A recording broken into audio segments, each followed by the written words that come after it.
ইসলামী চ্যানেলে স্বাগতম। আজকে আমাদের আলোচ্য বিষয় মুহররম ও আশুরা ও তার গুরুত্ব ফজিলত সম্পর্কে। মুহররম হলো আল্লাহ তাআলা নির্ধারিত সম্মানিত মাস এবং হিজরি বর্ষের প্রথম মাস। হিজরি বর্ষের সর্বপ্রথম মাস মুহররমুল হারাম তথা মুহররম মাস। হাদিসের ভাষায় শাহরুল্লাহ আল মুহররম। আল্লাহ তাআলা বছরের যে কটি মাসকে বিশেষ মর্যাদায় মহিমান্বিত করেছেন, মুহররম তার অন্যতম। পবিত্র কোরআন মাজিদে আল্লাহ তাআলা বলেন, ইন্না ইদ্দাতাশ শুহুরি ইনদাল্লাহি ইসনা আশারা শাহরান ফি কিতাবিল্লাহ ইয়াওমা খালাকাস সামাওয়াতি ওয়াল আরদা মিনহা আরবাআতুন হুরুম যালিকা আদ-দীনুল কাইয়্যিম ফালা তাযলিমু ফীহিন্না আনফুসাকুম ইলা আখিরিল আয়া। আল্লাহ তাআলা যেদিন আসমান জমিন সৃষ্টি করেছেন সেদিন থেকেই মাসসমূহের গণনা আল্লাহ তাআলার নিকট তার বিধান মতে 12টি। তন্মধ্যে 4টি মাস সম্মানিত। এটাই সহজ সরল দিন এর দাবি। অতএব তোমরা এই দিনগুলোতে নিজের উপর জুলুম করো না। সূরা তাওবা 36 নম্বর আয়াত। এই 4 মাস কি কি? হাদিস শরীফে তা বলে দেওয়া হয়েছে। নবী করিম সাল্লাল্লাহু আলাইহি ওয়াসাল্লাম বলেন, সময়ের হিসাব যথাস্থানে ফিরে এসেছে আসমান জমিনের সৃষ্টির সময় যেমন ছিল। কারণ জাহিলি যুগে আরবরা নিজেদের স্বার্থ ও মর্জি মতো মাস বছরের হিসাব কম বেশি ও আকপিস করে রেখেছিল। 12 মাসে 1 বছর, এর মধ্যে থেকে 4টি মাস সম্মানিত। 3টি মাস ধারাবাহিক, জিলকদ, জিলহজ ও মুহররম। আরেকটি হলো রজব, যা জুমাদাল আখিরা ও শাবানের মধ্যবর্তী মাস। সহিহ বুখারী। হাদিসে এই মাসকে শাহরুল্লাহ তথা আল্লাহর মাস বলে আখ্যায়িত করা হয়েছে। হযরত আবু হুরায়রা রাদিয়াল্লাহু তাআলা আনহু থেকে বর্ণিত, নবী করিম সাল্লাল্লাহু আলাইহি ওয়াসাল্লাম ইরশাদ ফরমান, আফদালুস সিয়ামি বা'দা রমাদান শাহরুল্লাহিল মুহররম ওয়া আফদালুস সালাহ বা'দাল ফরিয়দাতি সালাতুল লাইল। রমজানের পর সবচেয়ে উত্তম রোজা হলো আল্লাহর মাস মুহররমের রোজা, আর ফরজ নামাজের পর সবচেয়ে উত্তম নামাজ হলো রাতের নামাজ, অর্থাৎ তাহাজ্জুদের নামাজ। সহিহ মুসলিম হাদিস নং 1163। আরও ইরশাদ হয়েছে, ওয়া আফদালুশ শাহরি শাহরুল্লাহিল্লাযী তাদউনাহুল মুহররম, অর্থাৎ রমজানের পর শ্রেষ্ঠ মাস হচ্ছে আল্লাহর মাস, যাকে তোমরা মুহররম বলে থাকো। সুনানে কুবরা। প্রকৃতপক্ষে সকল মাসই তো আল্লাহর মাস, তথাপি এই মাসকে বিশেষভাবে আল্লাহর মাস বলে ব্যক্ত করার মাঝে রয়েছে বিশেষ তাৎপর্য। যেমন পৃথিবীর সকল মসজিদে আল্লাহর ঘর, কিন্তু কাবা শরীফকে বিশেষভাবে বাইতুল্লাহ বা আল্লাহর ঘর বলার হিকমত কি? কারণ এর রয়েছে বিশেষ মর্যাদা। তেমনি বছরের অন্যান্য মাস অপেক্ষা মুহররমের রয়েছে বিশেষ গুরুত্ব। আল্লাহ পাক রব্বুল আলামিন কোরআন মাজিদের মধ্যে হিজরি সময়ের গুরুত্ব সম্পর্কে বলেছেন, ইয়াসআলুনাকা আনিল আহিল্লাহ কুল হিয়া মাওয়াকিতু লিন-নাসি ওয়াল হজ। লোকেরা আপনার কাছে নতুন চাঁদ সম্পর্কে জিজ্ঞাসা করে, আপনি তাদেরকে বলে দিন এটা মানুষের বিভিন্ন কাজ কর্মের হিসাব এবং হজের সময় নির্ধারণ করার জন্য। সূরাতুল বাকারা 189 নম্বর আয়াত। মুসলমানদের বহু দিনই বিষয়, বিশেষ করে হজের মতো মহিমান্বিত আমল নির্ভরশীল চাঁদের হিসাবের উপর। আরবি মাস বছরকে ঘিরে ইসলামের বহু বিধান আবর্তিত হয়। এই আরবি হিজরির চান্দ্র বর্ষের প্রথম মাসটি হচ্ছে মুহররম। মুহররমকে ঘিরেও রয়েছে শরীয়তের সুন্দর বিধান ও আমল। ফলে দিনী দায়িত্ববোধ থেকে হিজরি মাস বর্ষের গণনা এবং এর শুরু শেষের হিসাবের প্রতি যত্নবান হওয়া মুমিনের জন্য সবিশেষ কাম্য। তো এই আশুরার দিনের তাৎপর্য সম্পর্কে বিষয় পাওয়া যায়। আশুরার দিন আল্লাহ তাআলা মূসা আলাইহিস সালাম ও বনি ইসরাইলকে ফেরাউনের অত্যাচার থেকে মুক্ত করেছিলেন। হযরত মূসা আলাইহিস সালামের দোয়ায় আল্লাহ তাআলা রেড সি বা লোহিত সাগরকে বিভক্ত করে দিয়েছিলেন এবং হযরত মূসা আলাইহিস সালাম ও তার অনুসারীরা নিরাপদে পার হতে পেরেছিলেন, কিন্তু ফেরাউন ও তার বাহিনী ডুবে যায়। এমনিভাবে নবী নূহ আলাইহিস সালামের কিস্তি 40 দিন ও 40 রাতের বন্যার পর জুদি পর্বতে অবতরণ করেছিল আশুরার এই দিনেই। এই ঘটনাটি আল্লাহর রহমতে এবং নবী নূহ আলাইহিস সালামের ধৈর্যের উদাহরণ হিসেবে উল্লেখিত। পবিত্র আশুরার দিন আল্লাহ তাআলা হযরত ইব্রাহিম আলাইহিস সালামকে নমরুদের অগ্নিকুণ্ড থেকে রক্ষা করেছিলেন। আল্লাহর আদেশে আগুন ঠান্ডা হয়ে ইব্রাহিম আলাইহিস সালামের জন্য শান্তি হয়ে যায়। এমনিভাবে হযরত ইউনুস আলাইহিস সালামকে একটি বড় মাছ গিলে ফেলেছিল। 40 দিন সেই মাছের পেটে থাকার পর আল্লাহর আদেশে তাকে মুক্তি দিয়েছিলেন পবিত্র আশুরার এই দিনেই। হযরত ঈসা আলাইহিস সালামকে পবিত্র আশুরার দিনে আসমানে তুলে নেওয়া হয়েছিল বলে অনেক বর্ণনায় উল্লেখ রয়েছে। আশুরার দিনেই 61 হিজরিতে ইমাম হুসাইন রাদিয়াল্লাহু তাআলা আনহু ও তার অনুসারীরা কারবালার ময়দানে ইয়াজিদের বাহিনীর হাতে শাহাদাত বরণ করেন। এই ঘটনা ইসলামের ইতিহাসে একটি অত্যন্ত বেদনাদায়ক ও হৃদয় বিদায়ক ঘটনা হিসেবে স্মরণীয় হয়ে আছে। ইসলাম ধর্মের বর্ণনা মতে কিয়ামতের দিন আশুরার দিন ঘটবে বলে হাদিসে উল্লেখ রয়েছে। আশুরার দিন আল্লাহ তাআলা অনেক নবী ও তাদের অনুসারীদের বিভিন্ন বিপদ আপদ থেকে মুক্তি দিয়েছেন। পবিত্র আশুরার দিন আল্লাহ তাআলা আদম আলাইহিস সালামের তওবা কবুল করেছিলেন। সুবহানাল্লাহ। এই ঘটনাগুলো পবিত্র আশুরার দিনকে মুসলমানদের কাছে অত্যন্ত গুরুত্ববহ এবং তাৎপর্যপূর্ণ করে তুলেছে। পবিত্র আশুরের সম্পর্কে কিছু হাদিস ও বর্ণনা। 1 নম্বর, রমজানের রোজা ফরজ হওয়ার আগে আশুরার রোজা ওয়াজিব ছিল। রমজানের রোজা ফরজ হওয়ার পর এই দিন রোজা রাখা মুস্তাহাব। হযরত আম্মা জান আয়েশা রাদিয়াল্লাহু তাআলা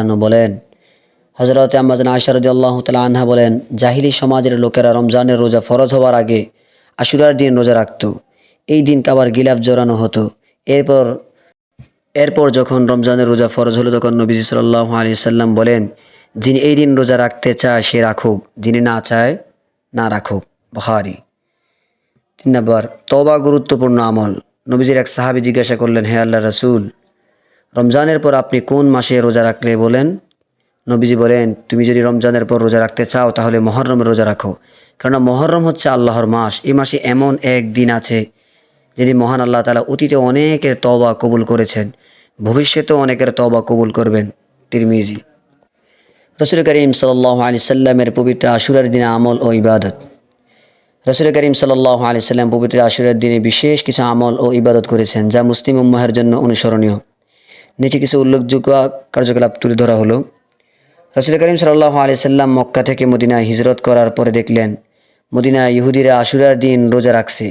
তাদের কাছে জানতে চাইলে তারা বলল, এই দিন আল্লাহ তাআলা মূসা আলাইহিস সালাম ও বনী ইসরাঈলকে ফেরাউনের অত্যাচার থেকে মুক্তি দিয়েছিলেন, তাই আমরা এই দিনে রোজা রাখি। রাসূল করিম সাল্লাল্লাহু আলাইহি সাল্লাম বললেন, আমরা মূসা আলাইহিস সালামের সঙ্গে আরও বেশি সম্পৃক্ত, তাই তিনি নিজেও রোজা রাখলেন এবং সাহাবীদেরও রোজা রাখার নির্দেশ দিলেন।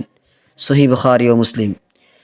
রাসূল করিম সাল্লাল্লাহু আলাইহি ওয়াসাল্লাম আশুরার দিনে বেশি বেশি তওবা ও ইস্তেগফার করতেন। এই দিনে আল্লাহর কাছে নিজের গুনাহ মাফের জন্য দোয়া করতেন। রাসূল করিম সাল্লাল্লাহু আলাইহি ওয়াসাল্লাম আশুরার দিনে গরীব দুঃখীদের সাহায্য করতেন এবং তাদের প্রতি দান খয়রাত করতেন। এই দিনে দান করলে আল্লাহর সন্তুষ্টি অর্জন করা সম্ভব। আশুরার দিন রাসূল করিম সাল্লাল্লাহু আলাইহি ওয়াসাল্লাম আল্লাহর কাছে বিভিন্ন দোয়া করতেন এবং তার উম্মাহের জন্য কল্যাণ কামনা করতেন। পবিত্র আশুরার দিনে রাসূল করিম সাল্লাল্লাহু আলাইহি ওয়াসাল্লাম আশুরার দিনে বেশি বেশি ইবাদত করতেন, কোরআন তেলাওয়াত করতেন, নফল নামাজ আদায় করতেন।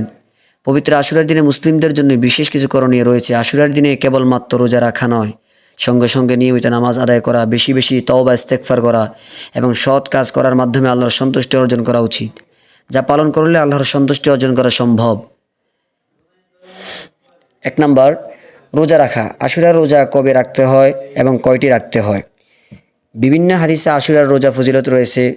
হযরত আবু কাতাদা রাদিয়াল্লাহু তাআলা থেকে বর্ণিত হাদিসে আছে, নবীজি করিম সাল্লাল্লাহু আলাইহি সাল্লাম বলেন, মহান আল্লাহর কাছে আমি আশা পোষণ করি যে তিনি আশুরার রোজার মাধ্যমে আগের 1 বছরের পাপ ক্ষমা করে দিবেন। সুবহানাল্লাহ। তিরমিজি শরীফ। তো কবে রোজা রাখবে এই ব্যাপারে আল্লাহর নবী সাল্লাল্লাহু আলাইহি সাল্লাম বলেন, তোমরা আশুরার দিনে রোজা রাখো, তবে এক্ষেত্রে ইহুদিদের সঙ্গে মিল না হওয়ার জন্য মুহররমের 10 তারিখের আগের দিন অথবা পরের দিন আরও একটি রোজা রাখো। মুসনাদে আহমদ। এই হিসেবে বাংলাদেশের তারিখ বুধবার অর্থাৎ 17 জুলাই পালিত হবে পবিত্র আশুরা। পবিত্র আশুরার 2টি রোজা রাখতে হবে। এই হিসেবে মুহররমের 10 তারিখ বুধবার একটি, আর আগে মুহররমের 9 তারিখ মঙ্গলবার অথবা পরের দিন মুহররমের 11 তারিখ বৃহস্পতিবার 2টি রোজা রাখলেই হবে। তো মুহররম মাসের আমরা গুরুত্ব ফজিলত সম্পর্কে জানতে পেরেছি। এখন মুহররম মাসের বর্জনীয় আমল কি? 1 নম্বর হলো গুনাহ বর্জন করা, অর্থাৎ মুহররম সম্মানিত 4 মাসগুলোর একটি। এই মাসগুলিতে নিজেদের উপর জুলুম করতে নিষেধ করা হয়েছে। আল্লাহর নাফরমানি ও অবাধ্যতার চেয়ে বড় জুলুম আর কি হতে পারে? আল্লাহ তাআলা বলেন, এই 4 মাসের মধ্যে তোমরা গুনাহ করে নিজেদের প্রতি জুলুম করো না। সূরা তওবা। বিধর্মী। 2 নম্বর হলো বিধর্মীদের সাদৃশ্য পরিত্যাগ করা। মুহররমের দশক দিবসে ইহুদিরা রোজা রাখত। এই দিনটিকে তারা ঈদের মতো উদযাপন করত। তাই নবীজি এই দিনের সঙ্গে আরেকটি রোজা পালনের নির্দেশ দিয়ে বিধর্মীদের বিরোধিতা শিক্ষা দিয়েছেন। ইবাদতের মতো বৈধ বিষয়ে এমন বিরোধিতা হতে পারলে বিধর্মীদের নিজস্ব সভ্যতা সংস্কৃতি বিরোধিতা করার বিধান কত কঠোর হতে পারে। হাদিস শরীফে এসেছে, যে ব্যক্তি যে জাতির সাদৃশ্য অবলম্বন করে কিয়ামতের দিন সে এই জাতির দলভুক্ত হবে, অর্থাৎ এই দল জান্নাতবাসী হলে সেও জান্নাতবাসী হবে, আর এই দল জাহান্নামী হলে সেও জাহান্নামবাসী হবে। আবু দাউদ। তাই জীবনের সব ক্ষেত্রে বিধর্মীদের সাদৃশ্য পরিহার করা মুসলমানদের আবশ্যকীয় কর্তব্য। 3 নম্বর, মাতম মর্সিয়া পরিহার করা, অর্থাৎ হুসেন রাদিয়াল্লাহু তাআলা আনহু এর শাহাদাতকে কেন্দ্র করে আশুরা নিয়ে বেশ বাড়াবাড়ি রয়েছে। আছে অনেক কুসংস্কার, অন্যতম একটি হলো মাতম মার্সিয়া গাওয়া। মার্সিয়া মানে নবী দৌহিত্রের শোক প্রকাশে নিজের শরীরে আঘাত করা ও জামা কাপড় ছিঁড়ে ফেলা। ইসলামে এটা নিষিদ্ধ। নবী করিম সাল্লাল্লাহু আলাইহি সাল্লাম এবারে কঠিন হুঁশিয়ারি উচ্চারণ করেছেন। তিনি বলেন, যে ব্যক্তি সুখে দুঃখে চেহারায় চপেটাঘাত করে, জামার বুক ছিঁড়ে ফেলে এবং জাহিলি যুগের মতো হা হুতাশ করে, সে আমার উম্মতের অন্তর্ভুক্ত নয়। বুখারী। আশুরাকে কারবালার দিবস মনে না করা। 4 নম্বর, আশুরাকে কারবালার দিবস মনে না করা। আশুরা মানেই কারবালা নয়। আশুরার মর্যাদা ও ঐতিহ্য ইসলাম পূর্বযুগ থেকে স্বীকৃত। 10 মুহররম কারবালার প্রান্তরে নবীজি সাল্লাল্লাহু আলাইহি সাল্লামের প্রিয় দৌহিত্র হুসেন রাদিয়াল্লাহু তাআলা আনহু ও তার পরিবারের মর্মান্তিক শাহাদাতের ঘটনাটি তাৎপর্যপূর্ণ আশুরার সঙ্গে মিলে যাওয়া কাকতালীয়। হৃদয় বিদারক এই ঘটনাকে কেন্দ্র করে এক শ্রেণীর লোকেরা শোক প্রকাশের অযৌক্তিক নানা আয়োজনের কারণে আশুরা ও কারবালাকে একাকার মনে করে থাকে অনেকে। অথচ জাহিলি যুগেও আশুরার রোজার প্রচলন ছিল। ইবনে আব্বাস রাদিয়াল্লাহু তাআলা আনহু বলেন, রাসূল করিম সাল্লাল্লাহু আলাইহি সাল্লাম হিজরত করে মদিনায় এলেন এবং তিনি মদিনার ইহুদিদের আশুরার দিন রোজা রাখতে দেখলেন। তাদের এই সম্পর্কে জিজ্ঞাসা করলে তারা বলল, এটা সেই দিন যেদিন মুসা আলাইহিস সালাম ও বনী ইসরাঈলকে মুক্তি দিয়েছেন এবং ফেরাউন ও তার জাতিকে ডুবিয়ে মেরেছেন, তার সম্মানার্থে আমরা রোজা রাখি। তখন রাসূল করিম সাল্লাল্লাহু আলাইহি সাল্লাম বলেন, আমরা তোমাদের চেয়েও মুসা আলাইহিস সালামের বেশি নিকটবর্তী। এরপর তিনি এই দিনে রোজা রাখার নির্দেশ দিলেন। সহিহ মুসলিম হাদিস। তো আল্লাহ তাআলা আমাদের ফরজ বিধানের ব্যাপারে পূর্ণ সচেতন থাকার পাশাপাশি নফল বিধানগুলির ক্ষেত্রেও মনোযোগী হওয়ার তৌফিক দান করুন। বিশেষভাবে নতুন বছরে নতুন প্রত্যয় ও পূর্ণ উদ্যম ঈমান আমলের পথে এগিয়ে যাবার তৌফিক দান করুন। আমাদের ঈমান, আমল, কর্ম, আচরণ, স্বভাব, চরিত্র সহ জীবনের সকল অঙ্গনে উৎকর্ষ আসুক এবং এই পণ নিয়ে শুরু হোক আমাদের আগামীর পথ চলা। আল্লাহ তাআলা সকলকে সেই তৌফিক দান করুন। আমিন। ওয়া আখির দাওয়ানা আনিল হামদুলিল্লাহি রাব্বিল আলামিন।